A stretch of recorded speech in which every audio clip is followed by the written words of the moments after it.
नमस्कार. श्री स्वामी समर्थ. श्री गणेशाने लिहिलेल्या महाभारताची कथा आजच्या या व्हिडिओमध्ये आपण पाहणार आहोत. भारतीय धर्मपरंपरेतील महाभारत हा जगातील सर्वात महान आणि सर्वात मोठा ग्रंथ मानला जातो. या ग्रंथाचे लेखक महर्षी व्यास असून त्यांचे लिखाणकर्ते म्हणजेच श्री गणेश आहेत. या कथेला अत्यंत रम्य, दैवी आणि अद्वितीय असा रंग आहे. तर ही कथा काय आहे ते आपण आजच्या या व्हिडिओमध्ये पाहणार आहोत. चला तर मग आजच्या या व्हिडिओला सुरुवात करूया.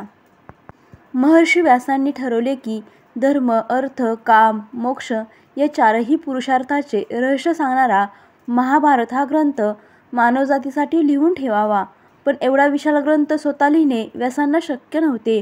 तेव्हा त्यांनी विचार केला की हा दिव्य ग्रंथ लिहिण्यासाठी अद्वितीय बुद्धी आणि अखंड धैर्य असणारा एकमेव देव म्हणजे श्री गणेश होय. महर्षींनी श्री गणेशाला विनंती केली की हे गणपती, माझ्या मनात एक दैवी महाग्रंथ रचायचा आहे, पण त्याचे लिखाण तूच करावे अशी माझी इच्छा आहे.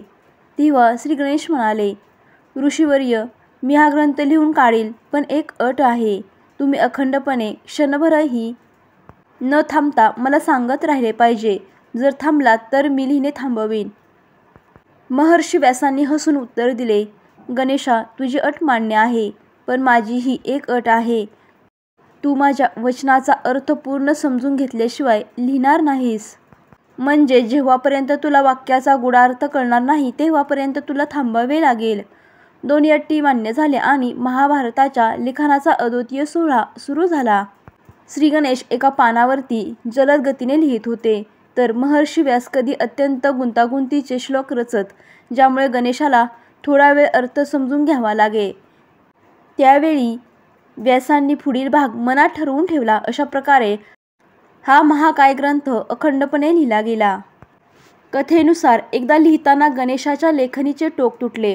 मग त्यांनी विलंब न करता स्वतःचा एक दात तोडून तो लेखणीप्रमाणे वापरला होता. पुढे लिखाण सुरू ठेवले. त्यामुळेच गणपतीला एकदंती असं नाव प्राप्त झाले. गणेशाची वेगवान बुद्धी आणि लेखन कौशल्य आणि या दैवी सहकार्यातून जन्माला आलेला हा ग्रंथ म्हणजेच महाभारत. श्री गणेशाच्या दिव्य लेखणीशिवाय महाभारत हा ग्रंथ मानवी जातीपर्यंत पोहोचला नसता. त्यामुळे हा ग्रंथ केवळ व्यासांचा नव्हे तर श्री गणेशाचाही दैवी स्मारक आहे. तर अशा प्रकारे श्री गणेशाने लिहिलेल्या महाभारताची ही कथा आहे. तर हा संपूर्ण व्हिडिओ तुम्हाला कसा वाटला ते कमेंटमध्ये नक्की सांगा. आणि व्हिडिओ आवडला असेल तर व्हिडिओला लाईक करा, शेअर करा आणि चॅनेलला सबस्क्राईब करा. धन्यवाद.